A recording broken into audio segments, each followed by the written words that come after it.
මේක වෙනකොට මට වයස අවුරුදු 10ක් විතර ඇති. මගේ පොඩි වයස වුණත් තානියෙන් රෑ 12ට වුණත් කනත්තට යන්න පුළුවන් හයියක් මට තිබුණා.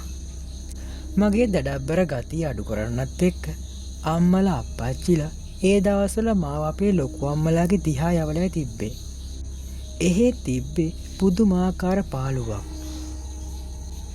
අපේ කොල්ල සෙට් එකත් එක්ක කරපු ඔක්කොම මගෝඩුවට නැති වුණ හන්දා ඒ දවස්වල මම මාර කම්මැලිකමකින් තමයි හිටියේ. මාමලා ගෙදර එළිය කාමරයක නැවතිලා හිටියා වයස අවුරුදු 50ක විතර මිනිස්සෙක්. එයාගේ නම කුරේ. මිනිහා දක්ෂ එම්බාම්කාරයෙක්. මිනිහගේ ජොබ් එක අහපු ගමන්ම මගේ මනස වැඩ කරන්න ගත්තේ හරි අමුතු විදිහට. ජීවිතේට දැකලා නැති එම්බාම් එකක් බලන්න මගේ හිත සැරින් සැරේ ආස කරා. කොහොම හරි මට දවසක් මිනිහව කතාවට අල්ලගන්න පුළුවන් වුණා. මාමේ මම මේ මාමත් එක්ක පොඩ්ඩක් කතා කරන්නම හිටියේ. ඒ මොකෝ ළමයා. මාර ආසයි මාමේ මිනිහක් එම්බාම් කරනවා බලන්න. අහලා තියෙන්නේ නම් මිනිහ බෙල්ල ඉඳන් යටිබඩ වෙනකම්ම පාලනවා කියලා. මුලින් බොකු ටික ඇදලා දානවා කියලා. ඒක එහෙමද? මේ කුරේ මාම කොච්චර කාලයක් වෙනවද බිස්නස් එක පටන් ගන්න? හොඳයි පුංචි මහත්තයෝ. මේ කිට්ටුව කෙනෙක්ගේ වැඩක් නම් තියෙනවා. යනවා නම් හනික ලෑස්තිලා එන්න. එතකොට ඔය ප්‍රශ්න ඔක්කොටම උත්තර ලැබෙවි. කිව්ව පමාවෙන් ලෑස්තුන මම කුරේ මාමත් එක්ක පිටත් වුණා. එතකොට වෙලාව හවස 3ට විතර ඇති. මල් ශාලාව තිබුණේ මාමලා ගෙදරින්දන් කිලෝමීටර් 2ක් විතර ඈතින්. ඒ කාලේ අද තරම් ප්‍රවාහනයේ දිරු නැති නිසා මිනිස්සු වැඩි හරියක් ගමන් කරේ පයින්. පුංචි මහත්තයෝ අපි ළඟ පාරකින් මල් ශාලාවට යමු. මහා පාරෙන් ගියොත් දුර වැඩිමයි හිතේ. එතකොට ඔය මැරිච්ච කෙලිය ගිල්ල මැරුණු තැනත් මට පුංචි මහත්තයට පේන්න තැහැකි. එහෙම කියපු කුරේ මාම අතුරු පාරකට හැරුණා. දෙපැත්තෙන්ම ගස් කොළන් වලින් වැහිච්ච කැලෑ පාරක් දිගේ අපි දිගටම ආවා. ටික දුරක් යනකොට ඇල්ල පාරක් හම්බෙනවා. ඒකෙන් ගොඩ වෙන්න තිබ්බේ පොල් කඳන් දෙකකින් හදාපු ඒ දණ්ඩකින්.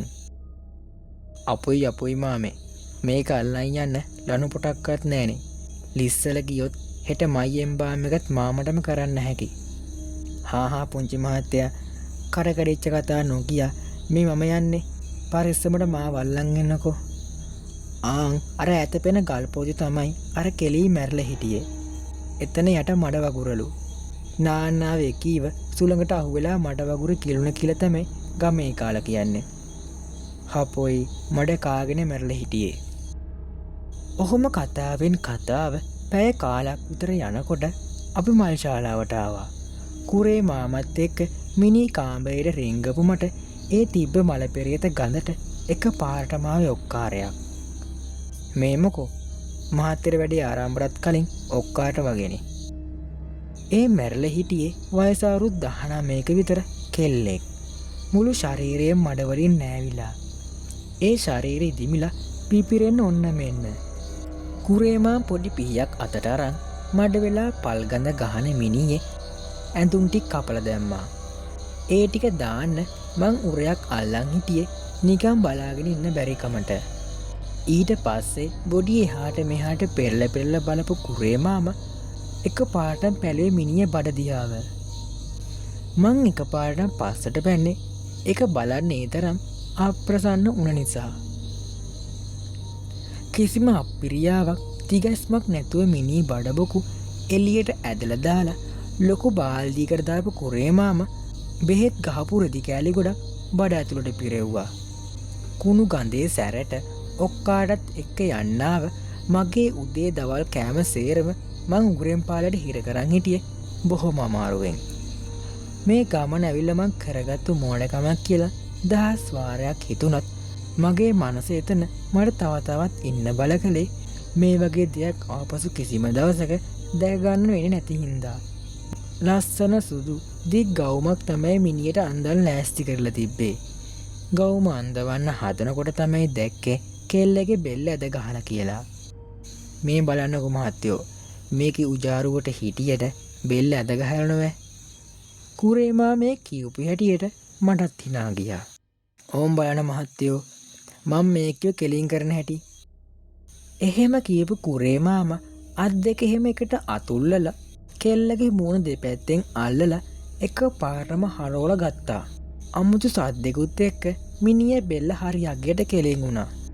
ඕන් දැම් මේකට ඕන් තූත්තුගුඩිය දිහා බෙල්ල හරෝල බලන්න හැකි විදියට වැඩ යහවර කොරා. එහෙම කියල හරිම සැහැල්ලුවෙන් කියපු කුරේමාම හිනාවෙන්න ගත්තේ මහා හයියෙන්. ඊට පස්ස කරේ මිනී ගෞම අන්දන පටන්ගත්තු එක. ඉන් පසු කුණුවෙලා පනූගහන්න ඔන්න මෙන්න තින බඩබකුවල් සේරම කැතු කරපු කුරේමාම ඒ බාල්දි අරංගීන් සිමෙන්තිවලෙන් වට කරලා හදල තිබුණු වලක් ඇතුළට ඒටික වක් කරන්න ගත්තා. මොකක් ඒත් එක්ක මට ඇහුණ ලින්ද ඇතුවෙන් ලොකු බලුපොරයක්. ලොකු ප්‍රශ්නයකින් මං කුරේමාම දිහා බලාගෙන හිටියේ. ඕ වල්ලන්නට මහලොක් ගණන් ඉලනව මහත්තයෝ. පුංචි මහත්තුරුන්ට ඕ පුදුම දේවල් තමයි. ඔය බල්ල කූඩු කරල ඉන්නම පණගිය කාලගේ ඉතුරු කැබලි සුද්ධ කරන්නම තමා. ඕ ඉතින් සේරම අපේ ලොක්කයි ප්ලෑන් තමයි.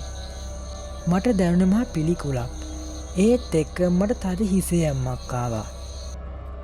මොකෝ මහත්තයෝ මේ හෝන්දු මාන්දු වෙලා ඕව පුරුදුවෙන්නට ඔය මහත්තයට අමාරුයි තමයි. මං කියන්නද ජල් ඉඳගාවට මෝඩිංගිත්තක් හෝදගත්තම ඔය හෝන්තු ගතිය මගහැරලයාවි. කුරේමාම මාවත් ඇදගෙන ලින දිහාවට යන්න හැදුව විතරයි.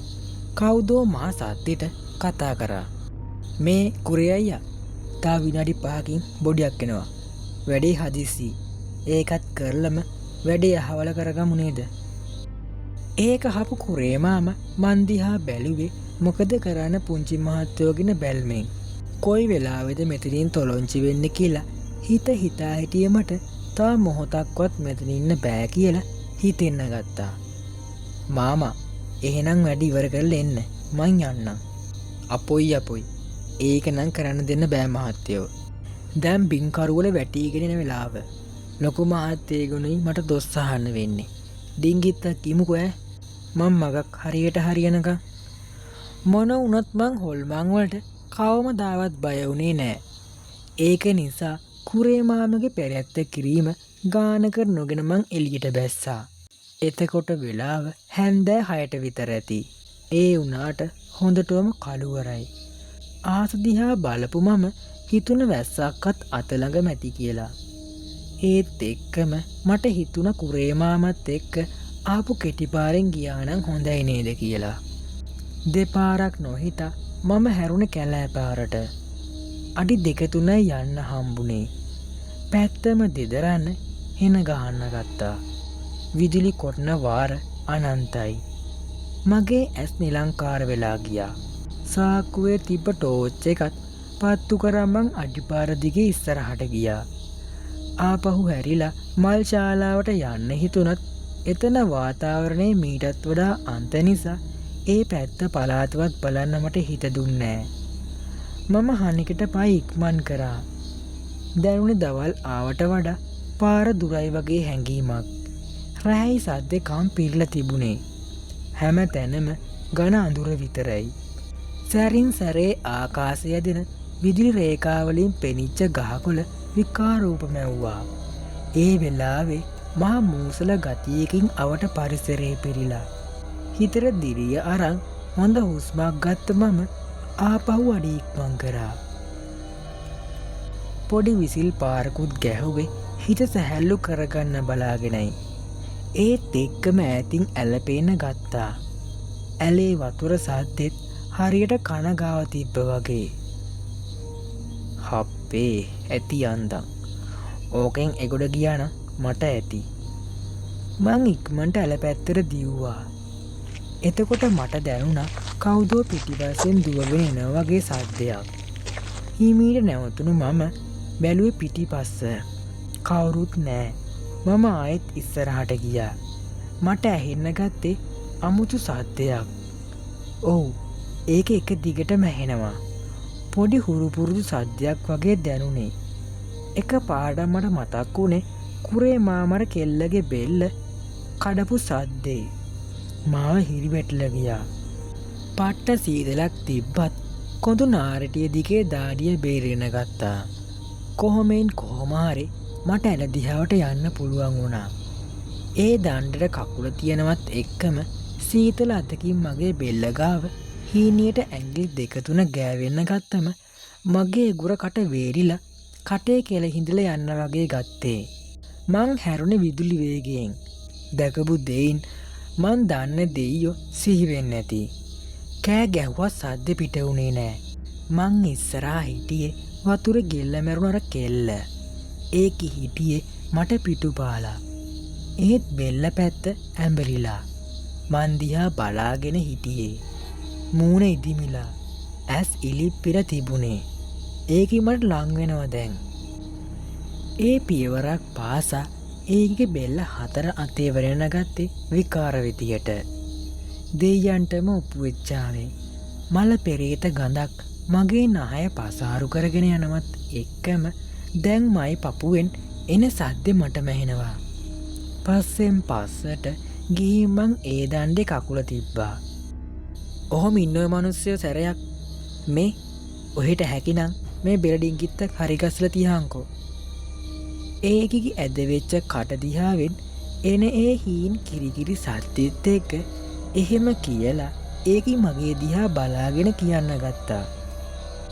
මුළු පලාතම දෙවනත් වෙන්න කෑ ගහන ගමන් සුරුස් කාල ඉස්සල ගියපු මම ඇයට වැටුනේ කොන්දක් මොකක්දෝ දෙයක ඇනගෙනමයි. වතුර තිබ්බ සීතලට ඇඟ ගල් ගැහැනෝ විතරයි මට මතක. මට සිහිය නැති වුණා.